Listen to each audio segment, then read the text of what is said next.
more in an episode and doesn't work on itself, doesn't work much by itself, is the impressionist bicycle race.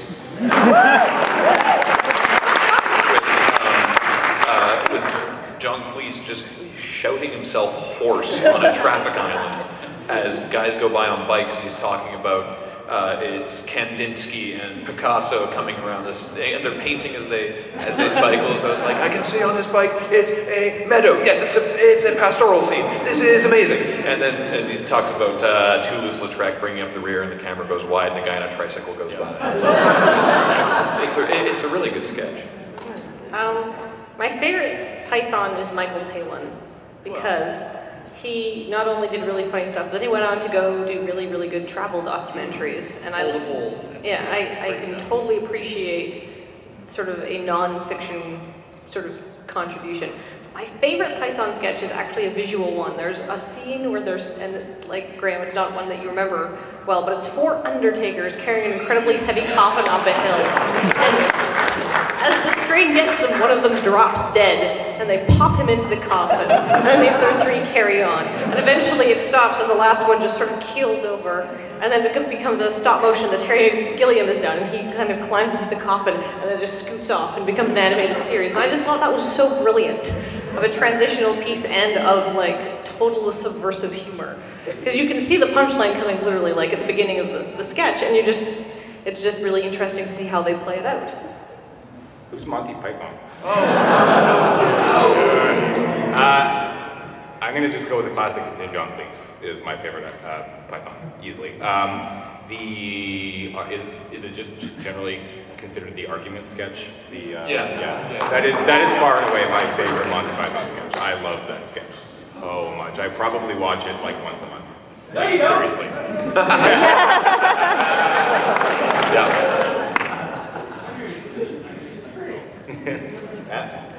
This question is going to torpedo my credibility.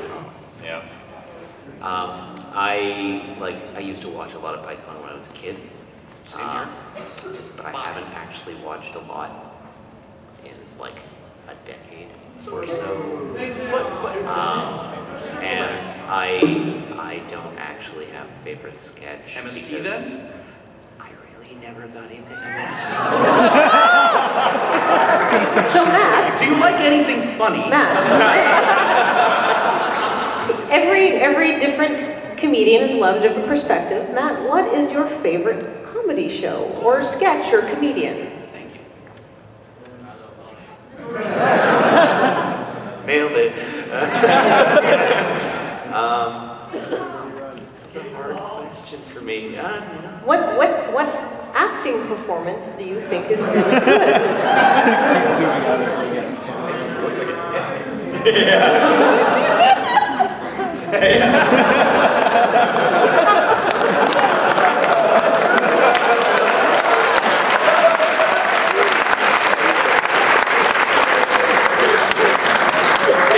I can't remember who we were talking to about. There we go. Oh, good. I can't remember who we were talking to about our favorite MST3K episodes. Like last night, we were talking to someone, and okay, let me see. Mitchell, The Final Sacrifice. Yes. Space Mutiny. Yes. And Manos in the Hands of Fate. Manos is classic, but it's not one of my favorite episodes. I think the other one has to be Operation 007. Yes. Is that the one that do you remember we watched one episode in me and Adam's basement suite? Do you remember, was that Operation 007? Yeah. Okay, yes, thank you. Yeah, that is also my favorite. Yeah. Who is familiar with Operation 007? Yes. Okay, real quick for everyone else, because you need to know about this movie. It was a spy movie made in the 60s to capitalize off the success of James Bond, and it was just a complete, like, blatant James Bond ripoff. And it had the guy, but it had a bunch of the same actors. It had the guy who played M, it had the woman who played Moneypenny, the bad guy from Thunderball, and the girl from Russia with Love. And the music was done by Ennio Morricone, I think it was. Like, it was amazing. It did have like 4 screenwriters, which was a problem. But the key is the movie's called Operation 007, alternate title, Operation Kid Brother. Because the lead character, Dr. Connery, the plastic surgeon, hypnotist, champion archer who knows kung fu and gets conscripted into being a spy because his brother was one, is played by Sean Connery's younger brother, Neil.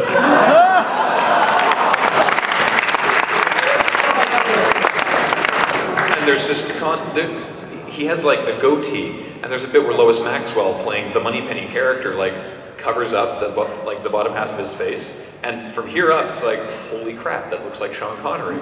And then her character is like, I don't know, I don't think he's quite so good looking. And it's just like, he's right there. Anyway, I had the opportunity, I don't know if that's a good word for it, but I actually played Desert Bus. A friend of mine had it on his Wii for some reason. I don't know how he did it. Yeah. But I played about 20 minutes of it, and that was the most soul-crushingly depressing 20 minutes of my life. And I've watched Desert Bus for a couple years, and it's easy enough when we're sitting there, and then there's one person crowded off into the corner, just like sitting there for like 7 hours straight. How in the hell do you people do this? James? James. It actually works. There's just so many people around you, keeping you entertained, making you laugh. It is literally the job of anybody who is not driving. Their number one job is to make you guys laugh and smile, but I think their second job is to make sure the driver doesn't want to kill himself. And everybody does a great job, including the drivers themselves. I mean, when I'm not driving, I am helping Jerry or Paul or whoever is driving. If it was just the driver, they'd go mad. Yeah, it would be terrible. And it's just, I don't even notice it anymore. Like, it's just, there's a controller in my hand and I don't need to do anything. Like, it's there, it's just muscle memory. Yeah, now. James is super zen about it. Yeah, it happens. I don't think about it. Sorry? Yes. Zen of left. But yeah, I think that's it. There's always people there to help you get through it, and you always know in the back of your head why you're there. And it's just... Also, another quick question. It was either this week's or last week's video about the different forms of geek. The stinger was Kathleen going through the different doctors, and how many takes did the last one, oh Dalek, don't sexterminate me? Oh, Mr. Dalek, don't sexterminate me.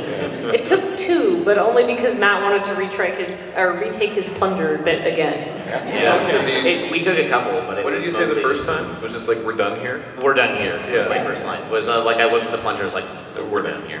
Because I was asking because I have yet to properly explain that joke to any of my friends without going around laughing. Anyway, thank you guys very much. Yeah, no problem. Thank you. 1 second. 2 quick things. One, you were waiting. Did you not have a question? Oh, really? Oh, okay. I was just because I know that you like just missed the cutoff in the other panel, and I was like, oh, okay. All right. Good. Do you want to see this now first before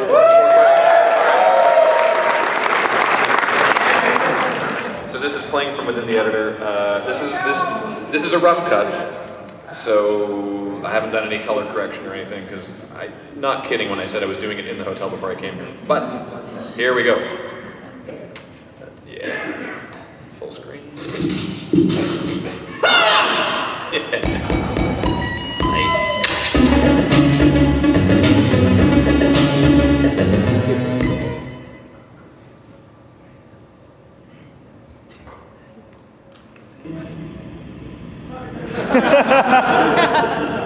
Ron, Simon. Okay, Project 720 meeting, let's go.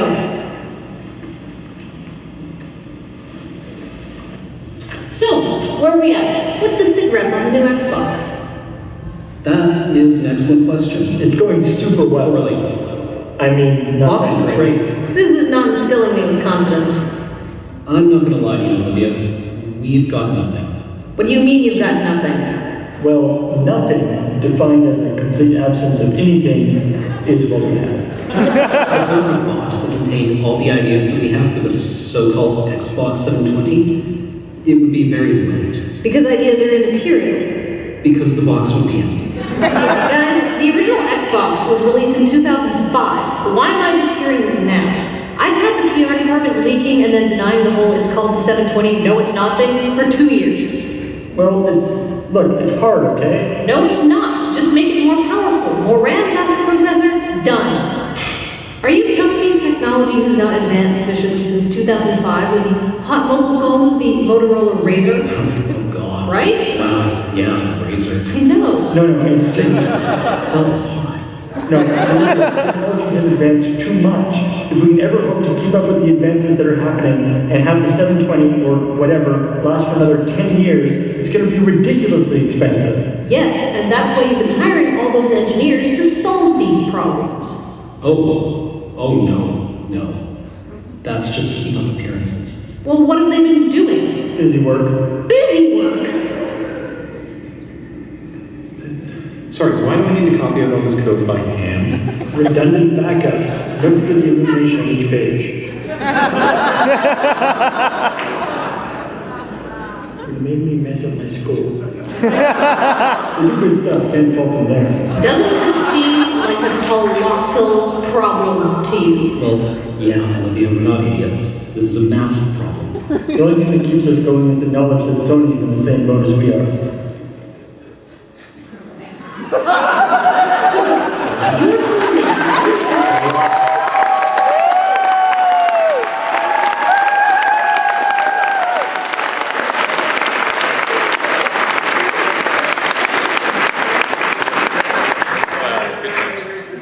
Francis has no new ideas, and you've given up on thinking of new ideas. Wait, hang on. Sorry, that was... Okay. So, Dosh, you were telling me that you and Chris have no new ideas, and you've given up on thinking of new ideas. Look, it's hard. Do you have any idea to push your wonder? What if it's a massive failure? We're still shredding zooms down in the basement. Have you been down to Reclamation? You know that scene at the end of Raiders of the Lost Ark where they put the Ark in the warehouse? Yeah, it's like that, except filled with zooms. We let him shred zooms on Friday. We call it Freedom Friday. Why? I don't know, testable with HR. Oh my God, Cyrus. Yes? Oh my God, dude. What? Okay, Olivia, meet us back here tomorrow. Fine. Okay, what is it? May I present the Xbox 360? Zooms taped together? Yes.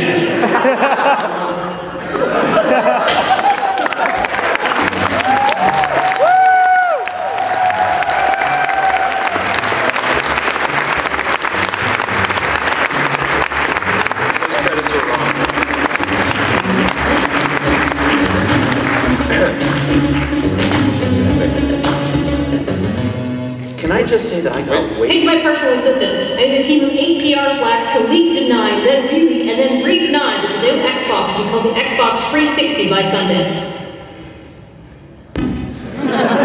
Can I just say that I got way more attractive since last week? Did you read the credits? I said the credits were wrong. Okay.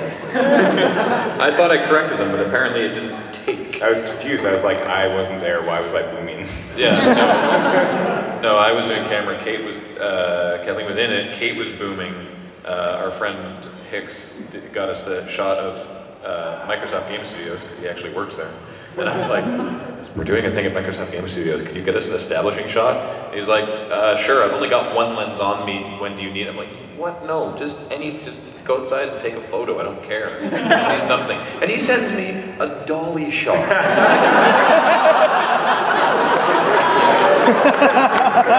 Like, you, sir, are too awesome.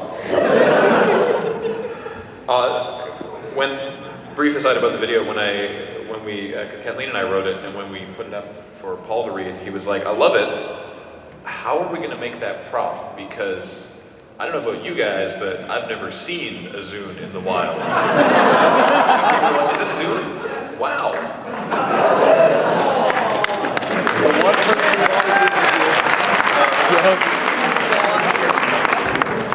So we made the prop out of cassette tapes. Close enough. How much should we spend on the cassette tapes? Okay. What would you guess that our local secondhand store would charge per cassette for cassette tapes? $4. When you're doing this, you mean for like $5? Yeah. They were $1 each. It would have been cheaper to buy Zunes. Pretty much. I was like, really? I'm spending $25 on cassettes? There was some good stuff. There was like Zamfir. File it so you know where it is later. Yeah, this comes up in the loading time. I don't know if you guys all watch loading time or not. But the white one, and because there's one white, because there is a white Zune, but the one white one in there, you'll love it. It's Rick Astley.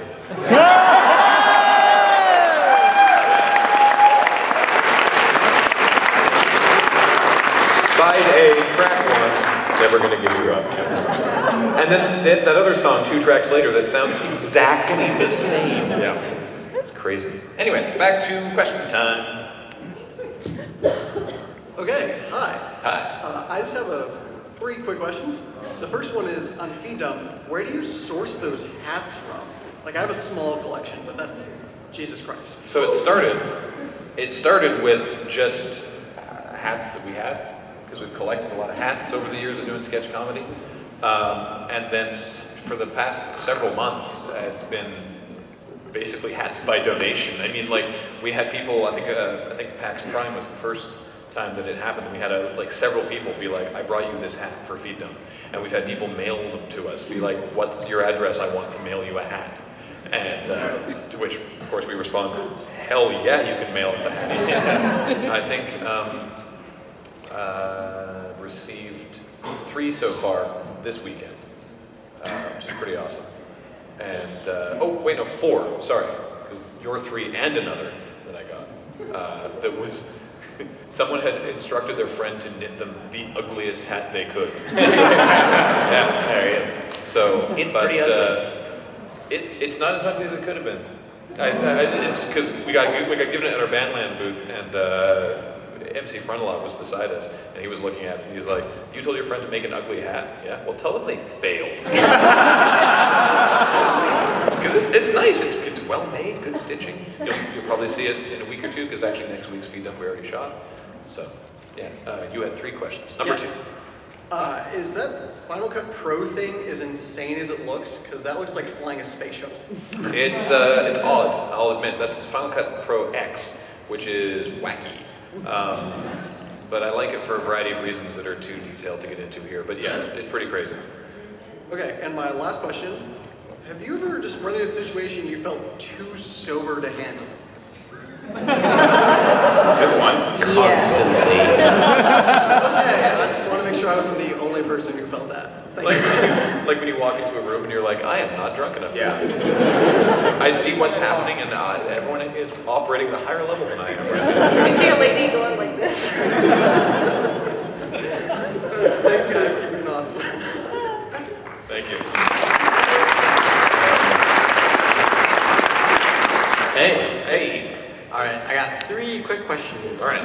1, are you going to use those hats from PAX East for Feed Dump episode? Yes. All right. 2, when do we get to see that movie Bob crossover for Unskippable you talked about so much last year? So much last year, what? Not a lot. You mentioned it like once.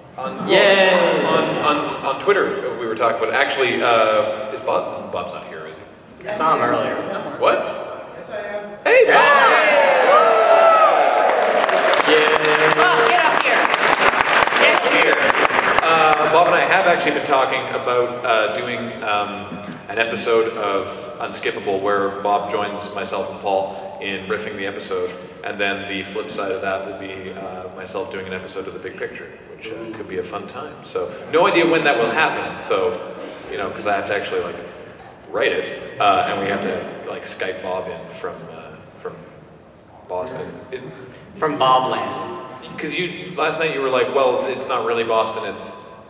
We're just outside of Boston. Oh, okay, sure. Just outside of us. Anyway.